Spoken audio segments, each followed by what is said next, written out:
क्या आपने कभी सोचा है कि आपका ब्रेन यानी कि दिमाग कितना पावरफुल है? ये शब्दों और नंबर्स को समझ सकता है।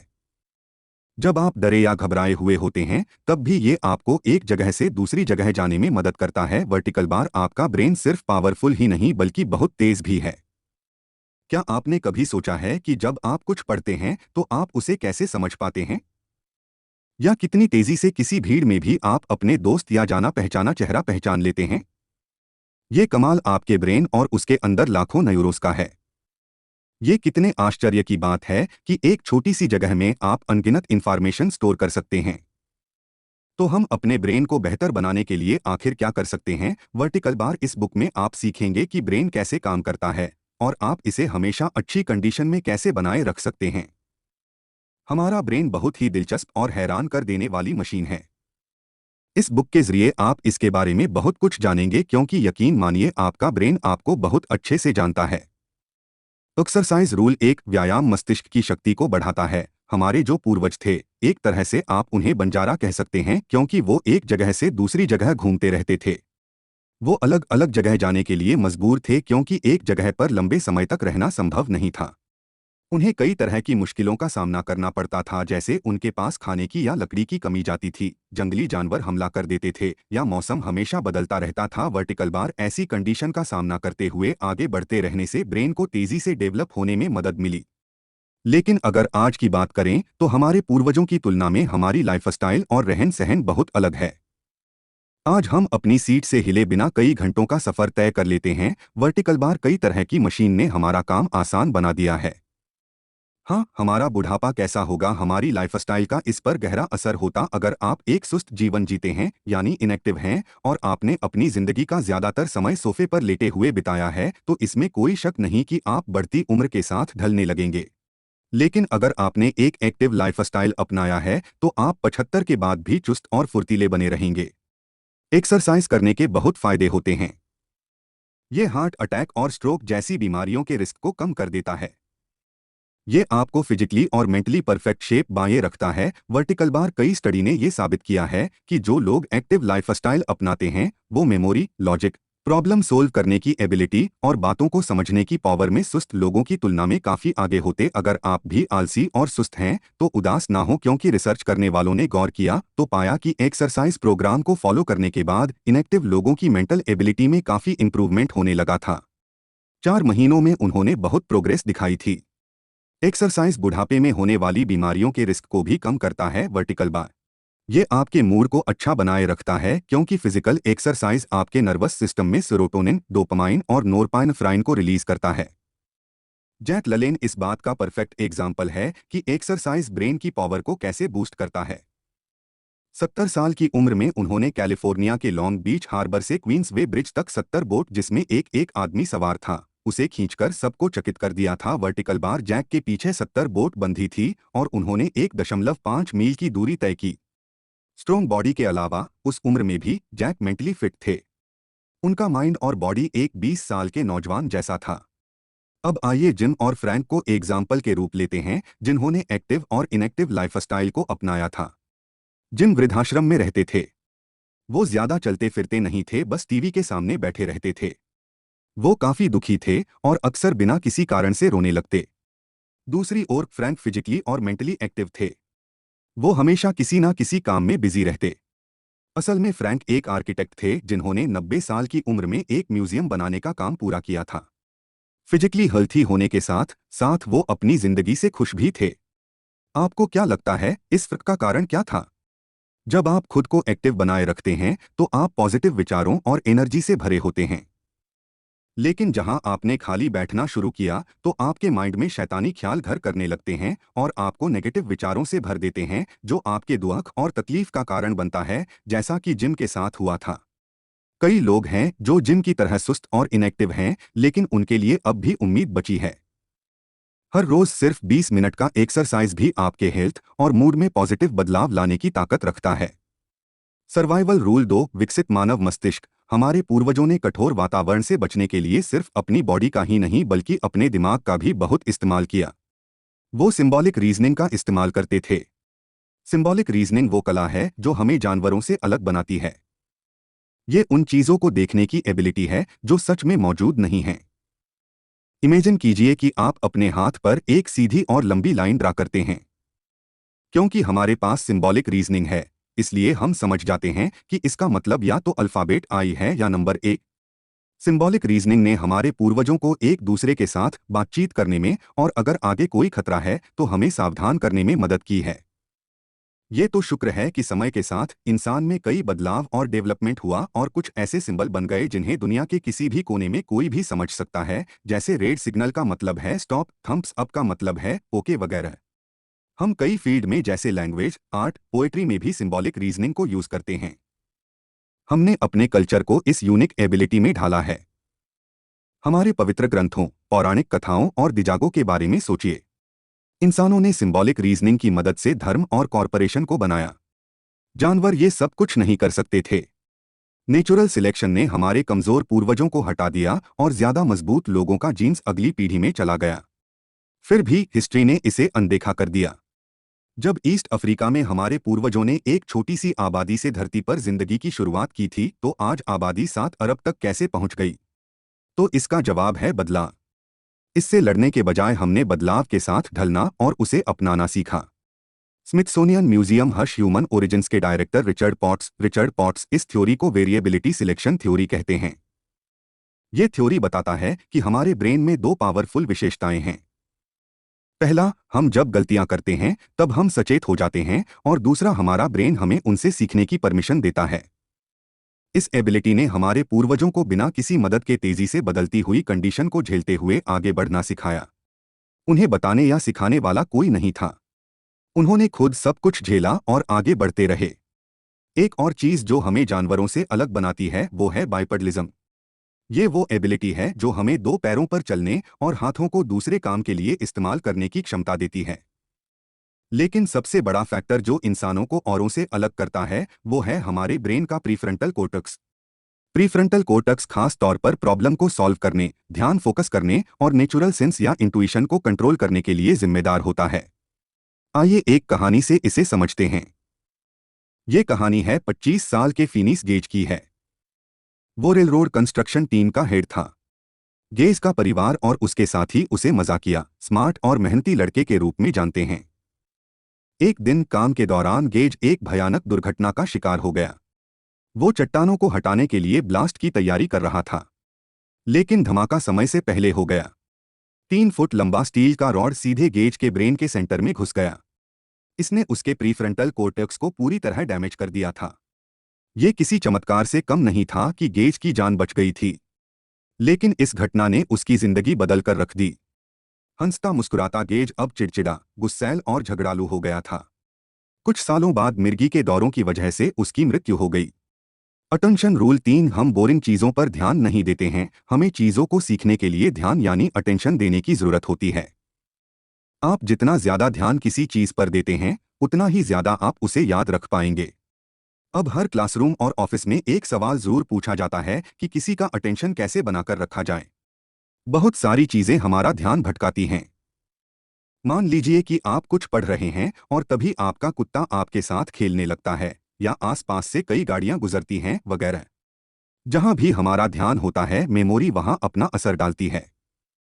Guns, germs and steel book के ऑथर जेरेड डायमंड ने न्यू गिनी के जंगल में अपनी ट्रिप और वहां के रहने वाले देसी न्यू गिनी के लोगों के साथ बिताए हुए समय का एक्सपीरियंस शेयर किया। वहां के लोग वातावरण में बदलाव को नोटिस करने में, किसी निशान का पीछा करने में और घर वापस लौटने के तरीके खोजने में माहिर थे। जेरेड जो शहर में रहते थे, इनमें से कुछ भी नहीं कर सकते थे। ये एक एग्जाम्पल है कि कैसे हम उन चीजों पर ध्यान देते हैं जो हमारे कल्चर से जुड़ा हुआ होता है और जिस कल्चर में हम पले बढ़े होते हैं। जरा सोचिए कि एक न्यू गिनी का बच्चा जिसका जन्म और पालन पोषण न्यूयॉर्क में हुआ है, वर्टिकल बार, क्या आपको लगता है कि वो जिंदा रहने के उन टेक्निक्स को कभी जान पाएगा जिसके बारे में उसके पूर्वज जानते थे? इंटरेस्ट का भी अटेंशन के साथ एक कनेक्शन होता है। मार्केटिंग प्रोफेशनल्स इस प्रिंसिपल का फायदा उठाते हैं। अपने एडवर्टाइजमेंट में वो हमेशा कुछ नया, यूनिक और हटके कॉन्सेप्ट लेकर आते हैं। अब सौजा टकीला के प्रिंट ऐड को ही ले लीजिए। 20 की उम्र के लोग जो पार्टी कर रहे हैं, उसके बजाय उन्होंने एक दाढ़ी वाले बूढ़े की पिक्चर लगाई थी जिसने मैले कुचैले कपड़े पहन रखे थे और उसके चेहरे पर बड़ी शरारती हंसी छाई हुई थी। बूढ़े के मुंह में बस एक दांत था। उसके ऊपर लिखा था, इस आदमी के दांत में बस एक छेद है। नीचे लिखा था, लाइफ हार्ड है लेकिन आपका टकीला नहीं होना चाहिए। इस एड ने लोगों का ध्यान अपनी ओर अट्रैक्ट किया क्योंकि इसकी पिक्चर इतनी यूनिक और हटकर थी और इसमें लिखे लाइन में ह्यूमर था। जानकारी या अवेयरनेस भी अटेंशन पर असर डालती है। आइए एक एग्जाम्पल से समझते हैं। जाने माने न्यूरोलॉजिस्ट और author Oliver Sacks, doctor Oliver Sacks के book the man who mistook his wife for a hat में ऑलिवर के पास एक पेशेंट आई जिन्हें खतरनाक स्ट्रोक हुआ था। उनके ब्रेन का पिछला हिस्सा बुरी तरह डैमेज हो गया था। इसका असर ये हुआ कि वो अपनी बॉडी के लेफ्ट हिस्से में ना कुछ महसूस कर सकती थीं और ना लेफ्ट आंख से कुछ देख सकती थी। उनके लेफ्ट साइड में क्या हो रहा है उन्हें कुछ पता नहीं चलता था, इसलिए वो उस पर ध्यान नहीं दे पाती थीं। इस हादसे के बाद जब भी वो मेकअप यूज करती तो सिर्फ चेहरे के राइट साइड में करती, जब वो खाती तो अपनी प्लेट का राइट साइड का हिस्सा खाती। वो अक्सर नर्स से शिकायत भी करती कि उन्हें खाने में कभी कुछ मीठा क्यों नहीं दिया जाता था। नर्स उन्हें कहती कि अगर वो अपने लेफ्ट साइड में देखेंगी तो उन्हें मिठाई जरूर दिखाई देगी। मिठाई तो हमेशा वहां रखी होती थी, उन्हें बस इस बारे में पता नहीं चलता था। शॉर्ट टर्म मेमोरी रूल 4 याद करने के लिए दोहराएं। आपकी मेमोरी आपको जिंदा रहने में मदद करती। अगर आपका ब्रेन इस बात को याद नहीं रखेगा कि आपको खाने की किस चीज से एलर्जी है तो आप वही चीज बार बार खाकर बीमार हो जाएंगे। एक्सपीरियंस आपके ब्रेन को शेप देते हैं और आपको लंबे समय तक जीने में मदद करते हैं। लेकिन असल में हमारी मेमोरी काम कैसे करती है? जर्मन रिसर्चर हरमन एबिंगहॉस ने खुद पर एक्सपेरिमेंट करके इस सवाल का जवाब देने की कोशिश की। उन्होंने 2303 अल्फाबेट वाले बेतुके शब्द बनाए जैसे जुग, रन, ताज और उन्हें याद करने में अपनी पूरी जिंदगी लगा दी। इस एक्सपेरिमेंट के माध्यम से एबिंगहॉस को एहसास हुआ कि मेमोरी की अलग अलग लाइफ स्पैन होती है। कुछ यादें बस कुछ पलों के लिए याद रहती हैं, जबकि कुछ जिंदगी भर के लिए याद रह जाती हैं। एबिंगहॉस ने बताया कि एक मेमोरी को लंबे समय तक याद रखने के लिए उन्हें बीच बीच में शब्दों को दोहराना पड़ता था। जितनी बार आप रिपीट करेंगे वो मेमोरी उतने लंबे समय तक बनी रहेगी। एबिंगहॉस के काम के कारण इस सब्जेक्ट पर और भी स्टडी की गई। आप इस प्रिंसिपल को पढ़ाई करने में अप्लाई कर सकते हैं। अगर आपको बहुत कुछ याद करने की जरूरत है तो आप बिल्कुल ऐसा कर सकते हैं अगर आप उसे हर रोज रिपीट कर सकते हैं तो। लेकिन अगर आप एग्जाम के ठीक पहले कम समय में बहुत सारी इंफॉर्मेशन याद करने की कोशिश करेंगे तो आप इसमें फेल हो जाएंगे। एबिंगहॉस कहते हैं कि थोड़ी इंफॉर्मेशन को गैप देकर याद करना सब कुछ एक साथ याद करने से बेहतर होता है, यानी एक ही बार में सब कुछ याद करने की कोशिश करने से ज्यादा असरदार ब्रेक लेकर छोटे छोटे पोर्शन याद करना होता है। आपका सोशल सिक्योरिटी नंबर क्या है? क्या आप बाइक चलाना जानते हैं? जब आप अपने सोशल सिक्योरिटी नंबर को याद करने की कोशिश करते हैं तो आपने पिछली बार जब अपने कार्ड को देखा था या आखिरी बार जब अपना नंबर लिखा था तो आप उस इमेज को देखने की कोशिश करते हैं। लेकिन जब आप कई सालों बाद दोबारा अपनी बाइक चलाते हैं तब आप ऐसा नहीं करते। आप हर स्टेप याद नहीं करते, जैसे हैंडल को पकड़ना, सीट पर बैठना और पेडल पर पैर रखना। आपको ये सब करने में ज्यादा सोचना या याद करना नहीं पड़ता। हम अवेयरनेस के होने या ना होने के बेसिस पर दो तरह की मेमोरी के बारे में बात कर रहे हैं। डिक्लरेटिव मेमोरी वो होती हैं जिनके बारे में आप बता सकते हैं, जैसे मैंने ब्लैक शर्ट पहनी है या हम प्लेनेट अर्थ पर रहते हैं। इस तरह की मेमोरी को अवेयरनेस की जरूरत होती है। दूसरी ओर नॉन डिक्लरेटिव मेमोरी वो हैं जो आप अपने आप यानी ऑटोमेटिकली करते हैं, जैसे जूते की रस्सी बांधना, अपने दांत ब्रश करना या बाइक चलाना। ऐसा इसलिए है क्योंकि मोटर स्किल्स हमारे कॉन्शियस अवेयरनेस का हिस्सा नहीं होता है। हर सुबह आप बिना किसी एक्स्ट्रा एफर्ट के अपनी रूटीन का सारा काम करते हैं। आपको दांत ब्रश करने के लिए या जूते बांधने के लिए कुछ याद नहीं करना पड़ता। यहाँ तक कि अगर आपने कई सालों से बाइक नहीं चलाई है या गिटार नहीं बजाया है तब भी आपके मसल्स को याद होगा कि उस काम को कैसे करना है। H.Om 9 साल के थे वर्टिकल बार जब वो साइकिल से गिर गए थे। उनके सिर पर गहरी चोट लगी थी जिसके बाद उन्हें बीच बीच में दौरे पड़ने लगे। उम्र बढ़ने के साथ उनकी हालत खराब होती जा रही थी। फिर एक समय ऐसा भी आया जब हफ्ते में एक बार एचम बेहोश होकर गिरने लगे। 30 की उम्र तक पहुंचते पहुंचते वो कोई भी काम करने में सक्षम नहीं रहे। यहाँ तक कि वो अपने घर में भी सेफ नहीं थे। उनकी इस हालत को देखकर उनका परिवार उन्हें एक नामी गिरामी न्यूरोसर्जन विलियम स्कोविल के पास ले गए। स्कोविल ने बताया कि H.Om के ब्रेन में टेम्पोरल लोब में प्रॉब्लम थी। ये हमारे दोनों कान के ऊपर ब्रेन का हिस्सा होता है। स्कोविल ने उसके ब्रेन के लेफ्ट और राइट टेम्परल लोब को निकाला।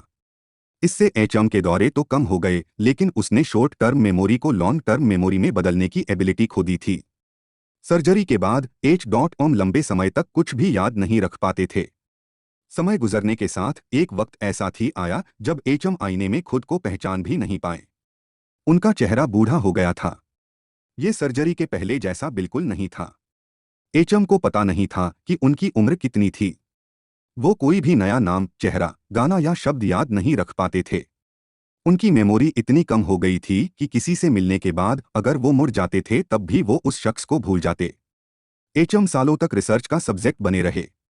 वो सभी साइंटिस्ट के साथ हंसमुख और मिलनसार तरीके से पेश आते। वो कभी किसी टेस्ट के कारण थके नहीं, क्योंकि उनके लिए हर एक्सपीरियंस नया था। 82 की उम्र में सांस की प्रॉब्लम की वजह से एचएम की मृत्यु हुई। लॉन्ग टर्म मेमोरी रूल 5 दोहराना याद रखें। जैसा कि नाम से पता चलता है, शॉर्ट टर्म की मेमोरी इतनी भी शॉर्ट टर्म के लिए नहीं होती है। साइंटिस्ट एलन बैडले के अनुसार इसमें 3 फैक्टर का एक कॉम्प्लेक्स प्रोसेस है। पहला है ऑडिटोरी, दूसरा है विजुअल और तीसरा है एग्जीक्यूटिव। शॉर्ट टर्म मेमोरी के लिए ज्यादा सटीक शब्द वर्किंग मेमोरी है। ऑडिटोरी फैक्टर हमारे द्वारा सुने गए शब्दों के लिए दिया गया है। विजुअल फैक्टर उस इमेज के लिए जिम्मेदार है जो हम देखते हैं और हमारे ब्रेन में उसकी पिक्चर बनाते हैं। Central executive short term memory में सभी चीजों का ट्रैक बनाए रखता है। आइए एक कहानी से इसे समझते हैं। मिगेल नजदोर्फ जाने माने चेस प्लेयर थे। जब वो एक कंपटीशन के लिए अर्जेंटीना में थे तो जर्मनी ने पोलैंड पर हमला किया था। मिगेल के परिवार को बंदी बनाकर कंसंट्रेशन कैंप में ले जाया गया। इस उम्मीद के साथ कि वो दोबारा अपने परिवार से मिल पाएंगे, मिगेल ने 11 घंटे में चेस के 45 गेम खेले। उन्होंने इसे एक पब्लिसिटी स्टंट के रूप में इस्तेमाल किया था ताकि उनके परिवार का कोई मेंबर उनके बारे में सुनकर उनका पता लगा सके। 11 घंटों तक बिना रुके चेस खेलना अपने आप में हैरान करने वाला था, लेकिन इसमें एक और दिलचस्प बात थी, जो ये थी कि मिगेल आंखों पर पट्टी बांधकर ये सभी गेम खेल रहे थे। इस बात पर ध्यान दें कि गेम की शुरुआत में चेस के बोर्ड पर हर पीस के लिए एक जगह फिक्स होती है। मिगेल ने सबसे पहले ऑडियो फैक्टर का इस्तेमाल करते हुए गेम खेला। जब सामने वाला प्लेयर अपनी चाल चल देता तो मिगेल उससे पूछते कि उसने कौन सा पीस बढ़ाया है और उसके हिसाब से अपनी चाल चलते।